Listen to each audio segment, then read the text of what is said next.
Good morning everyone បាទសួស្តីអ្នកទាំងអស់គ្នាថ្ងៃនេះខ្ញុំមានមេរៀនមួយយកមកចែករំលែកអ្នកទាំងអស់គ្នាណាដែលមេរៀនរបស់យើងថ្ងៃនេះយើងនឹងនិយាយអំពីឈ្មោះប្រទេសបាទ countries បាទអញ្ចឹងមានប្រទេសប្រមាណហើយដែលអ្នកទាំងអស់គ្នាបានស្គាល់បាទអញ្ចឹងឈ្មោះប្រទេសរបស់យើងថ្ងៃនេះខ្ញុំនឹងលើកយក16ប្រទេសបាទ16ប្រទេសដែលប្រទេសងាយសាមញ្ញដែលយើងច្រើនតែជួបឈ្មោះប្រទេសនេះបាទហើយតោះយើងអានទាំងអស់គ្នា countries ប្រែថាប្រទេសបាទអញ្ចឹងកន្លែងនេះខ្ញុំដាក់ឈ្មោះប្រទេសបាទអញ្ចឹងប្រទេសទី1របស់យើងថ្ងៃនេះគឺប្រទេសរបស់យើងផ្ទាល់ Cambodia ប្រទេសកម្ពុជាបាទកម្ពុជាបាទហើយប្រទេសទី2 China ប្រែថាប្រទេសចិនបាទប្រទេសចិនបាទទី3របស់យើងគឺ England បាទ England គឺប្រទេសអង់គ្លេសបាទប្រទេសអង់គ្លេសឬក៏ប្រទេសអង់គ្លេសយើងអានសាមញ្ញថាអង់គ្លេសណាបាទអញ្ចឹងទី4ប្រទេសអេហ្ស៊ីបនៅក្នុងពាក្យជាភាសាអង់គ្លេសក៏ស្តៀងគ្នាដែរណាខ្មែរយើងហៅអេហ្ស៊ីបអង់គ្លេសហៅ Egypt បាទ Egypt ម្ដងទៀត Egypt បាទហើយទី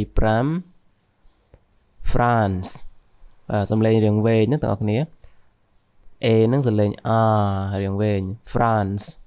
បាទ CE ខាងក្រោយសំឡេង S បាទបាទអញ្ចឹង France បាទប្រទេសបារាំងបាទអញ្ចឹងលេខ6យើងមានប្រទេស Germany បាទ Germany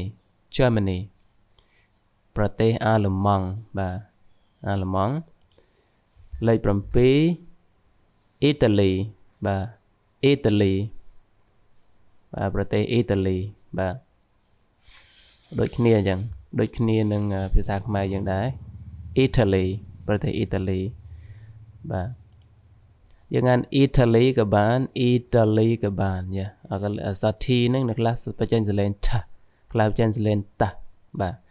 ប៉ុន្តែបើយើងនិយាយជា British ចំគឺយើងប្រើ T Italy យ៉ា sorry Italy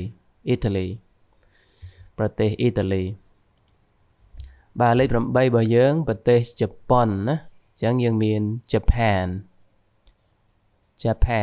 បាទ Japan ប្រទេសជប៉ុនបាទហើយប្រទេសទី9 Mexico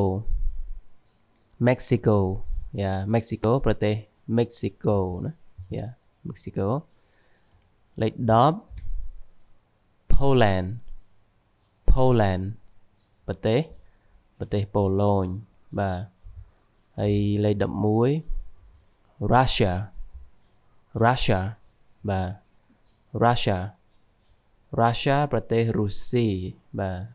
សំឡេងស្តៀងគ្នាដែរ Russia រុស្ស៊ីបាទអញ្ចឹងលេខ12យើងមានប្រទេសSpain បាទ Spain គឺប្រទេសអេស្ប៉ាញបាទ Spain បាទលេខ13 Switzerland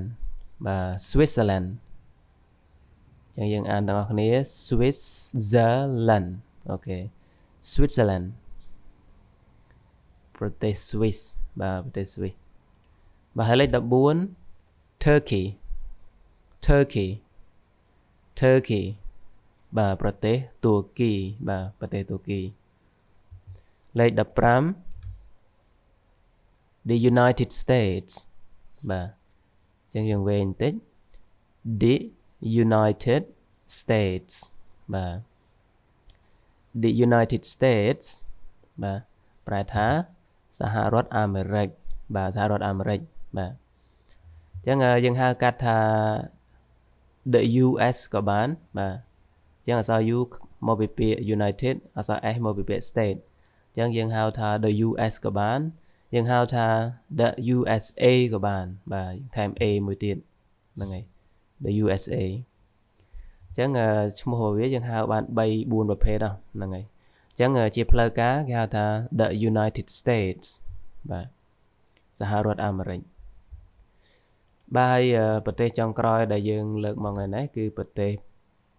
Brazil បាទ Brazil ប្រទេស Brazil បាទខ្មែរយើងសំឡេងស្រដៀងគ្នាដែរ Brazil បាទអញ្ចឹងយើងអានទាំងអស់គ្នាម្ដងទៀតទាំងអស់គ្នាចាំថាតាមបាទរៀនថាតាមណារៀនបញ្ចេញសលេងតាមអូខេ Cambodia China England Egypt France Germany Italy Japan Mexico Poland Russia Spain Switzerland Turkey the United States Brazil បាទហ្នឹងហើយ very good អញ្ចឹងសង្ឃឹមថាទាំងអស់គ្នានឹងរៀនអានម្ដងហើយម្ដងទៀតណាដើម្បីឲ្យឆាប់ចាំខ្លួនយើងណាអូខេអញ្ចឹងខ្ញុំមានប្រយោគមួយចំនួនដែរដែលតេតងនឹងប្រទេសបាទ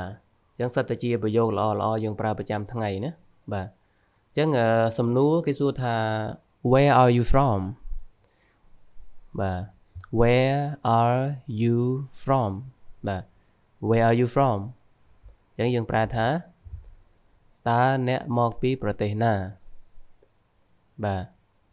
ហើយពេលយើងឆ្លើយ I'm from Cambodia បាទ I'm from Cambodia បាទ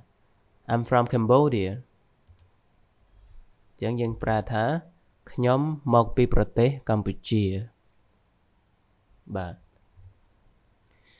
អញ្ចឹងសំណួរបន្ទាប់ហើយនឹងចម្លើយបន្ទាប់បាទ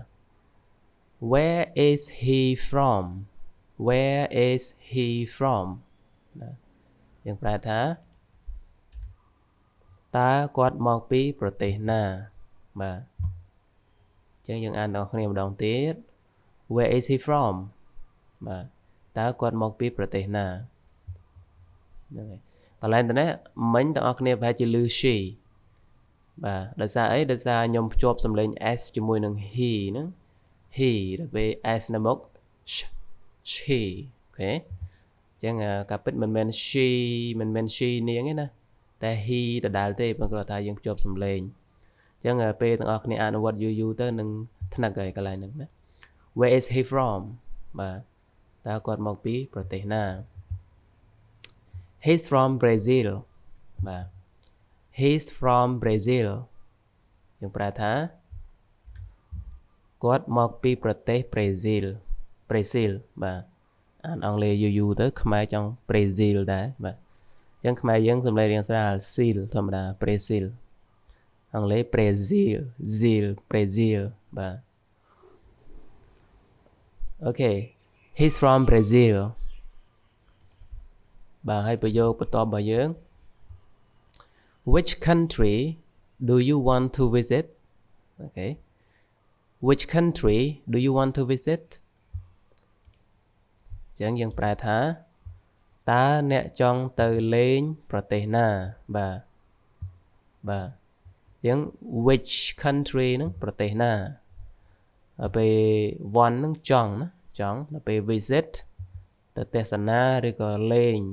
យើងទៅទស្សនាឬក៏ទៅលេងអញ្ចឹងណាបើយើងប្រើទៅប្រទេសណាមួយយើងថាទៅលេងទៅដល់លេងប្រទេសគេអញ្ចឹងណា visit បើយើងប្រែថាទៅទស្សនាក៏បានដែរណាទៅទស្សនាតើអ្នកចង់ទៅទស្សនាប្រទេសណាអញ្ចឹងណាបាទអូខេម្ដងទៀត Which country do you want to visit I want to visit Japan បាទ I want to visit Japan ប្រែថាខ្ញុំចង់ទៅលេងប្រទេសជប៉ុនបាទខ្ញុំចង់ទៅលេងប្រទេសជប៉ុនដោយសារទេសភាពស្អាតមានសាកូរ៉ាមានភ្នំ នេះចឹងទៅបាទចង់ទៅលេងប្រទេសជប៉ុនហើយបន្ទាប់ទៀតយើងមានសំណួរបន្ត Where is this wine from បាទ Where is this wine from wine ស្រាក្រហមណាទាំងអស់គ្នា wine អញ្ចឹងយើងប្រែថាអូច្រឡំស្រាក្រហមស្រាទំពាំងបាយជូរបាទបើ red wine បានស្រាក្រហមណាបាទតើស្រាទំពាំងបាយជូរនេះមកពីប្រទេសណាបាទឃើញនៅក្នុងរូបភាពអញ្ចឹងតើស្រាទំពាំងបាយជូរនេះមកពីប្រទេសណា Where is this wine from It's from France បាទ It's from France វាគឺមកពីប្រទេសបារាំងបាទវាមកពីប្រទេសបារាំងវាជាផលិតផលរបស់ប្រទេសបារាំងអញ្ចឹងណាបាទហើយសំណួរបន្ទាប់ Where is this beach Where is this beach បាទ beach ប្រែថាឆ្នេរណាឆ្នេរសមុទ្រអញ្ចឹងយើងប្រែមកតើឆ្នេរនេះនៅឯណាបាទ It's in Spain It's in Spain បាទវាគឺស្ថិតនៅក្នុងប្រទេសអេស្ប៉ាញបាទវានៅក្នុងប្រទេសអេស្ប៉ាញអញ្ចឹងទៅបាទអញ្ចឹងឲ្យយើងមើលទៅឆ្នេរនៅប្រទេសអេស្ប៉ាញបាទបាទហើយសំណួរបន្ទាប់របស់យើងមួយទៀត Where is this car from បាទបងប្អូនឃើញហើយ Mercedes អង់គ្លេសហៅ Mercedes បាទខ្មែរយើងហៅ Mercedes ដឹងខ្ញុំហៅត្រូវអត់ទេបងប្អូនព្រោះអត់ដែរមានឡាននឹងជិះផងបាទWhere is this car from តើឡាននេះមកពីប្រទេសណាមកពីណាបាទ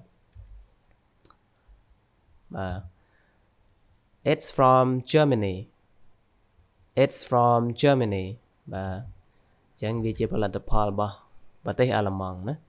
វាមកពីប្រទេសអាល្លឺម៉ង់បាទអូខេអញ្ចឹងសំណួរបន្ទាប់ Where is this food from food ម្ហូបអាហារ Where is this food from ប្រែមកតើម្ហូបនេះមកពីប្រទេសណាបាទតើម្ហូបនេះមកពីប្រទេសណា It's from Italy It's from Italy វាមកពីប្រទេសអ៊ីតាលីអូអធិស្ឋានផងបងប្អូនកន្លែងនេះវាលោតអត់ស្អាតទេប៉ុន្តែអីទេអាចមើលបានណា It's from Italy វាមកពីប្រទេសអ៊ីតាលីបាទpizza ណាដើមកំណើតរបស់វាមកពីអ៊ីតាលីបាទអូខេអញ្ចឹងយើងចប់ប្រយោគរបស់យើងតើយើងសួរឲ្យឆ្លើយម្ដងទៀតទាំងអស់គ្នាដើម្បីឲ្យឆាប់ចាំមាត់ណាអូខេខ្ញុំអានរៀងលឿនដើម្បីឲ្យអ្នកនរគ្នារៀនស្ដាប់សំឡេងនៅពេលដែលគេសួរយើងរៀងលឿនទៅវាលឺយ៉ាងម៉េចអូខេ Where are you from? I'm from Cambodia. Where is he from? He's from Brazil. Which country do you want to visit? I want to visit Japan. Where is this wine from? It's from France.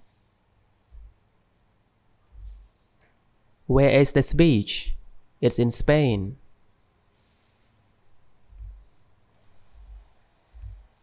Where is this car from? It's from Germany. Where is this food from? It's from Italy. Okay, very good. អញ្ចឹងសង្ឃឹមថាបងប្អូនគ្នាស្ដាប់បានហើយរៀននិយាយតាមណាបាទអញ្ចឹងខ្ញុំសូមអានឈ្មោះប្រទេសម្ដងទៀតឲ្យអ្នកទាំងអស់គ្នាហើយរៀនថាតាមអូខេយើងថាតាមច្រើនដងហើយសង្ឃឹមថាបន្ទាប់ពីថាតាមគឺយើងចេះទាំងអស់គ្នាបាទ Cambodia China England Egypt France Germany Italy Japan Mexico Poland Russia Spain Switzerland Turkey the United States Brazil Okay very good ចឹងអរគុណច្រើនអ្នកនរគ្នាចឹងមេរៀនរបស់យើងថ្ងៃនេះបានមកដល់ទីបញ្ចប់ហើយអរគុណសម្រាប់ការទស្សនាចឹងសូមចុច subscribe ម្នាក់មួយផងដើម្បីបានមេរៀនល្អៗជាច្រើននៅវីដេអូបន្ទាប់ណាចឹងបើសិនជាអ្នកនរគ្នាចូលចិត្តវីដេអូនេះជួយ like share ទៅមិត្តភ័ក្តិឬក៏បងប្អូនរបស់យើងដើម្បីពួកគាត់បានរៀនផងហើយអាច comment បើសិនអ្នកនរគ្នាចង់បានឲ្យខ្ញុំផលិតវីដេអូនិយាយពីមេរៀនណាអាចសរសេរនៅក្នុង comment ណាបាទចឹងវីដេអូបន្ទាប់ខ្ញុំនឹងចេញពីមេរៀនដែលទាំងអស់គ្នា comment បាទ thank you everyone for watching see you in the next video bye bye